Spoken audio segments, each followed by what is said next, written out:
Hey guys, it's Mr. Calderon with Queen My Pawn, and I'm going to be discussing another game that a user sent in, Shane Train's game. So Shane Train sent me a game of him basically having a beautiful attack, but you wouldn't be sending me this game if you had some questions on how to improve, so we're going to see that right now. Okay, so let's go ahead and just dive right into it. So here we have the game. He's black and e4. Best by test, that's set by Fisher. c5, knight f3, d6, bishop c4. Obviously this isn't the right move. Normally d4 is played, and then bishop c4. And lots of traps can happen here. For example, d4, c takes c4, knight takes c4, knight f6, knight c3, knight c6, bishop c4. And e6 should be played here for sure, because if black tries anything funny like this this trap right here, which normally works in e4, e5, knight takes e4, knight takes e4, d5, forking, and thinking that he's going to get the pawn back, but actually white can win here. And try to find it out for yourself what black's best move should be. So you should pause the video. Okay, so you can unpause the video now, and hopefully you found knight takes e6, b takes e6, and bishop b3. If d takes e4, you have the simple bishop takes f7, king takes f7, and queen takes d8, winning the queen by a distraction tactic. And the bishop can't come out here as it normally could in e4, e5. And there is another intermezzo that he has, but simply knight to d2 keeps the extra piece. So back to the actual game. I think it's too early. This could transpose to a d4, d5 opening with e6, d4, d5. And it does look like white is up a move, okay? Because he's got 4 in, and black's only got 3. Black should have 4. But it's going to be a close game, so tempo doesn't matter as much. And after bishop b5, for example, bishop d7, trading the bad bishop back to... the bishop has to go back to e2. And you just keep developing as normal, maybe knight to c6. And putting pressure on that square, and c3, and it's a normal game, okay? So you also have a free, kind of like a free pawn here. I don't want to hang on to this pawn too much, but you can open up the game if you want to here, and it's pretty good. If instead of c3 he tries to do this, then you know this is a d4, d5 opening. I think black's just fine here. Let's go back to the actual game. So they proceeded knight f6, attacking the pawn, and he plays c3, which is, you know, it's normal, it's fine, but it's not the best, but you know, it's doable. The problem is that black has e6 and d5, and black can counterattack in the center really easily. So a6, which is normal in a closed position like this. c3. White thinks he's playing a Ruy Lopez, and it's unclear how the game's gonna go, but I think that black's queenside attack will be faster because he already has a pawn on c5. Normally in the Ruy Lopez, black has to move the knight to a5 and the pawn to c5, and that could take up some time. So b5, bishop b3, knight c6, knight b2, g6, okay. The point of attack for this bishop will be c3. And that will be attacking b2 as well, because b2 is the base of this pawn. So knight to f1, bishop g7, knight to g3. So it's true that white has some knights on the king side, and he will try to do h4, h5. And I think that that would be white's best plan here. Black could try h5, at which, like, eventually, right? Eventually, not now, but maybe after h4. So maybe castles, h4. You gotta prevent that to prevent the game from opening up. If bishop g5, then you have either knight g4 or bishop to g4. But if you want to keep the bishop here, then I would highly recommend this. and at the same time you can actually do bishop g4 followed by knight to e4. And if he tries to counterattack in the middle, d4, c takes e4, c takes c4, and then you have e5. If d5, then look, your queen first of all is unpinned. Okay, don't do that yet though, because your knight's under attack. So move it here, and this knight is in trouble because after g takes f3, I think you have enough control of the center to not worry about any kingside attack. Like, just put your rook on here and just invade, and then the other rook, and it's all gonna be good. It's gonna be all good. So let's go back to the actual game. Bishop g4, h3. Here is where white makes his first mistake. Okay. By the way, I don't know if bishop g4 was good, because after this, white can bring out his queen, okay, and that helps him castle queenside and bring more pieces into the attack. So I would highly recommend, instead of bishop to g4, maybe a double fianchetto with bishop b7, or even bishop d7, but definitely not giving up the bishop pair.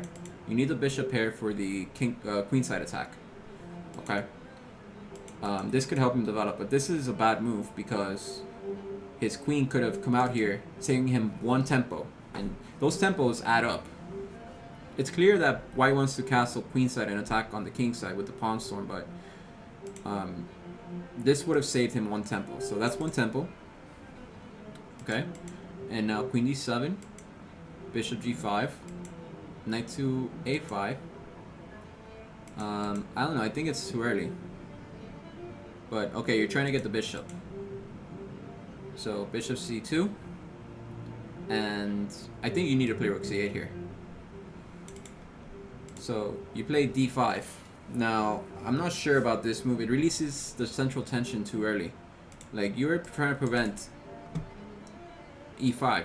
When he pushes his pawn, you're kind of under attack. The knight has to go back, and that's not going to be good for your development at all. Now, you do have more queenside space, but you would have to play e6 and knight to e7, followed by either knight to c6 or knight to f5. So you would have to know that plan, and I think that's the best option for you, given that you have the bishop pair attacking you. He could try to open up the game though with something like c4. It does give up a pawn, but it also opens up everything for the bishops. The bad thing for his position is that this pawn, it should have been taken with the queen, because now, like, his king is exposed. So I think your chances are good regardless.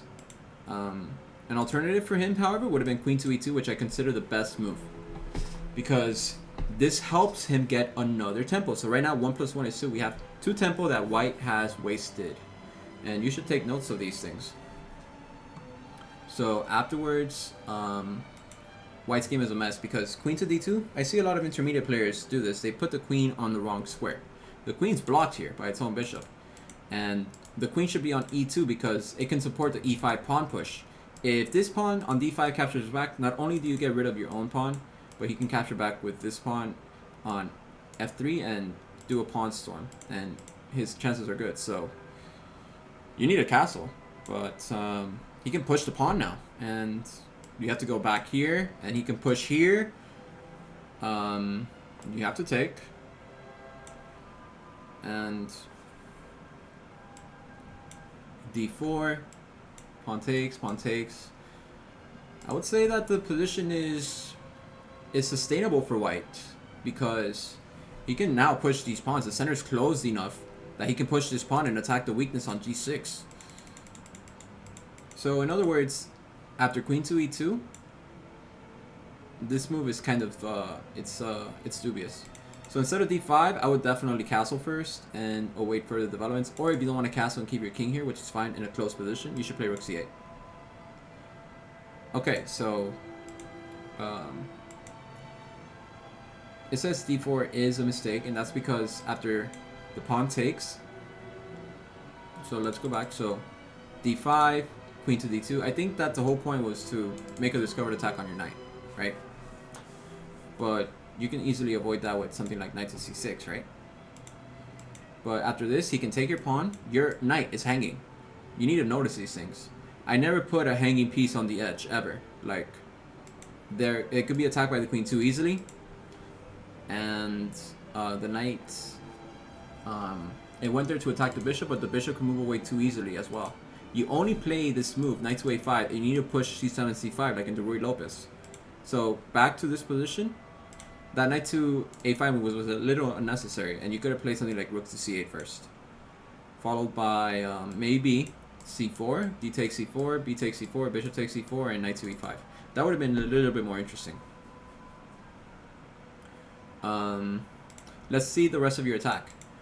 So obviously he castled bad, because now you can just open everything up, and the bishop attacks c3, okay? So we're running out of time, so let me go and skip to the actual good stuff. You need to take this pawn ASAP, because right now he could just take and he should be fine. The bishop is blocked, so you need to take at the very same moment. Okay, you go here.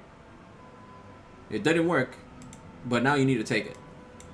Okay, so let's skip to the actual attack, because I have something to say.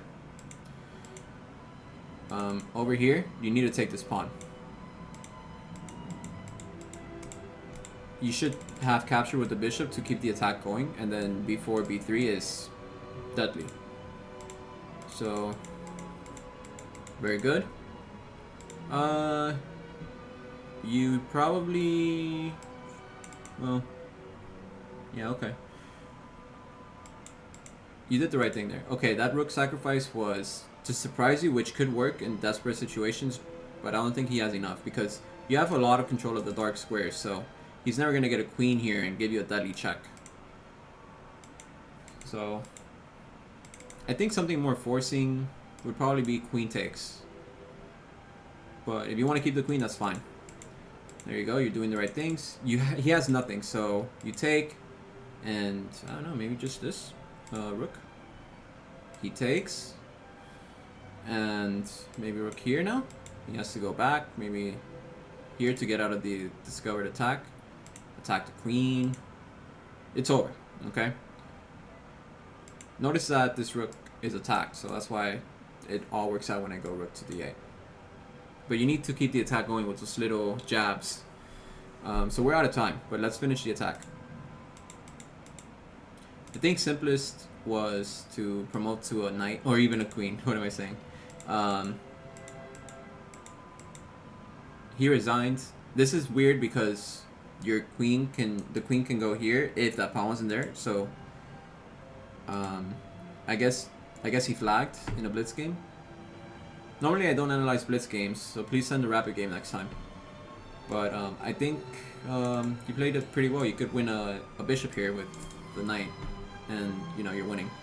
So yeah, that's the game. Make sure to click the like button if you liked the video, and if you haven't already, please subscribe, and I will definitely see you on the next one.